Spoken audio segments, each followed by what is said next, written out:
എല്ലാവർക്കും സിജി ടോക്സിലേക്ക് സ്വാഗതം. സോഷ്യൽ സയൻസിൻ്റെ 5ാം ക്ലാസ്സിലെ പാർട്ട് 3 ആണ് ഇന്ന് നോക്കുന്നത്.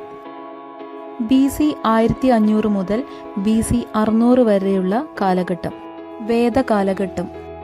വേദഭാഷ. സംസ്കൃതം. പ്രാചീന കാലത്തെ ദക്ഷിണേന്ത്യൻ പ്രദേശങ്ങൾ അറിയപ്പെട്ടത്. തമിഴകം. പ്രാചീന തമിഴകത്തെ ഭൂവിഭാഗങ്ങൾ അറിയപ്പെടുന്ന പേര്.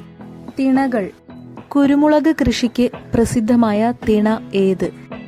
കുറിഞ്ചി. ആര്യന്മാരുടെ ഗോത്രതലവൻ അറിയപ്പെട്ട പേര്. രാജൻ. പ്രാചീനകാല തമിഴകത്തെ ഇരുമ്പ് യുഗം എന്ന് അറിയപ്പെടുന്നത് എന്തുകൊണ്ട്? മഹാശിലാ സംസ്കാരകാലം. മഹാജനപദങ്ങളുടെ എണ്ണം 16. മഗധയുടെ പ്രധാന ഭരണാധികാരിയുടെ പേര്? ബിംബിസാരൻ. ശ്രീബുദ്ധൻ ഉപയോഗിച്ച ഭാഷ?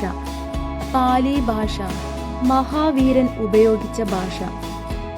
പ്രാകൃത് ഭാഷ. മൗര്യ രാജവംശ സ്ഥാപകൻ? ചന്ദ്രഗുപ്ത മൗര്യൻ. അർത്ഥശാസ്ത്രത്തിന്റെ പിതാവ്? കൗടില്യൻ അല്ലെങ്കിൽ മറ്റൊരു പേര് ചാണക്യൻ. ചന്ദ്രഗുപ്തൻ രണ്ടാമന്റെ കൊട്ടാരത്തിലെ പണ്ഡിതന്മാർ അറിയപ്പെടുന്ന പേര്? നവരത്നങ്ങൾ.